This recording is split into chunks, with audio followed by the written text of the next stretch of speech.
Olá pessoal, hoje tem algumas informações interessantes. Uma que mais se destaca é o resultado dos votos, né, do referendo que ocorreu lá nas regiões ocupadas pela Rússia, que são Donbás, Lugansk, né, Kherson e Zaporizhzhia. Então, essas regiões eles fizeram um referendo, cada um fez seu referendo para decidir sobre a anexação da região à Federação Russa. É, eu- Ficou acertado de que essas eleições, esse referendo se daria na presença de observadores internacionais. Segundo a imprensa local lá, eles foram ao todo ao redor de 100 observadores de várias partes do mundo que foram lá observar as eleições. E o resultado, hoje foi o último dia da eleição. Então eu tenho alguns resultados aqui que eu quero mostrar aqui a vocês, né? Que são os resultados, né, dessas eleições, né? Então vamos dar uma olhada aqui. Bem, então, a República Popular de Donetsk, né? Então veja que tem Donetsk, Lugansk, Kherson e Zaporozhye. Isso aqui está em francês, então fica um pouco diferente do que a gente fala normalmente. Mas então, de Donetsk teve uma taxa de participação de 97,51% e 99,23% eles votaram pela integração da região na Federação Russa. Em Lugansk a taxa foi de participação 92,6% e 98,42% eles votaram pela integração à Federação Russa. A região de Kherson, então Kherson fica, para explicar um pouco melhor, ele fica na parte sul, Lugansk fica na parte norte, Donetsk fica mais ou menos intermediário e Kherson e Zaporozhye eles ficam mais na parte sul da Ucrânia. Então, em Kherson teve a participação de 76,86% e dentre os quais 87,05% eles votaram pela integração da Federação Russa. E, finalmente, Zaporozhye, a taxa de participação foi de 85,4% e 93,11% votaram pela integração. Era esperado que Kesson aqui ele tivesse uma menor participação de todas as quatro.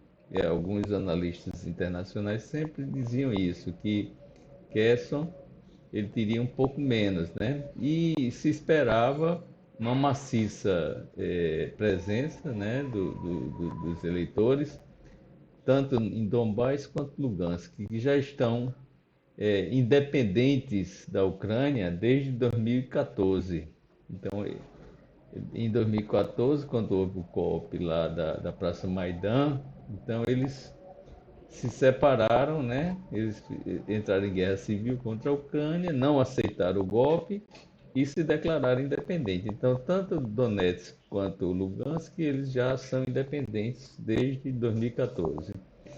E agora, recentemente, que ficou Kherson e Zaporozhye, tá bom?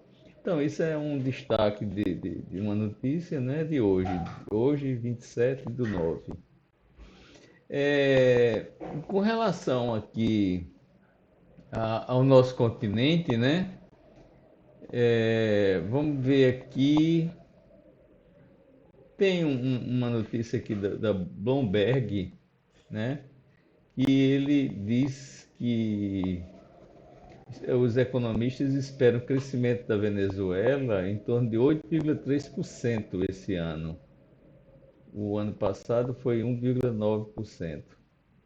Então, está se vendo que a Venezuela começou a ter a sua recuperação econômica, né, depois de seguidos anos de recessão.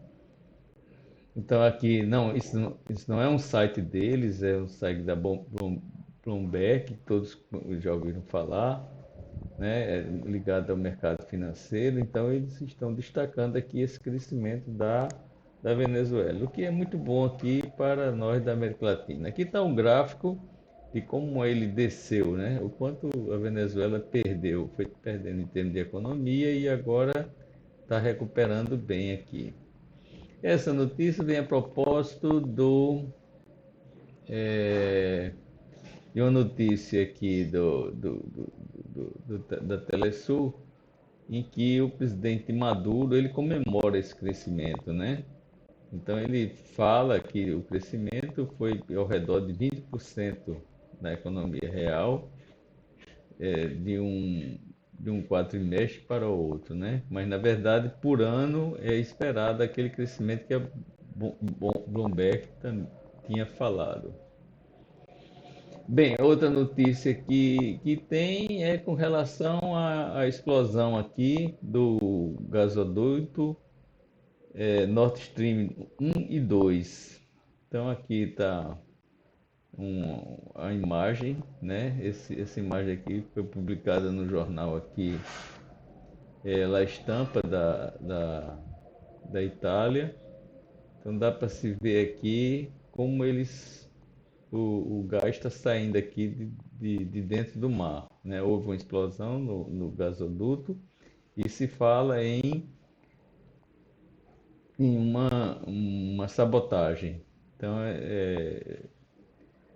se especula que houve sabotagem, realmente é muito certo que tenha havido mesmo, porque, afinal de contas, eu vou mostrar aqui como é que ficou aqui. Eu tenho um mapinha que ele mostra mais ou menos aqui. Isso aqui foi publicado pela AP. Você veja aqui está o Nord Stream 1, que é esse verdinho aqui, que sai da Rússia e vai para a Alemanha. E o Nord Stream 2 aqui, que foi recentemente concluído, ele está aqui ao lado. Então ocorreram três explosões, né? Alguns jornalistas ligados ao Ocidente, alguns jornalistas ocidentais, eles é, emitem a opinião de que pode ter sido a Rússia, a própria Rússia, que fez essa sabotagem. Eu acho um pouco difícil que isso tenha acontecido, né? Não é que a gente seja um especialista nisso, não, mas se juntar todas as informações, fica um pouco difícil de acreditar que seja o próprio russo que tenha feito isso, porque se a gente pensar direitinho, vamos pegar aqui, deixa eu ver se ele fugiu, ele está aqui, ó, ele está aqui na costa da Suécia e da Dinamarca. Então é muito improvável que algum navio russo se aproxime aqui dessa parte aqui sem ser notado pela guarda marinha aqui, pela marinha, tanto da Alemanha, quanto da Suécia, quanto da Dinamarca. E aí chegar aqui e ainda fazer uma sabotagem e essa marinha toda não perceber uma área completamente visada aqui, extremamente policiada, né?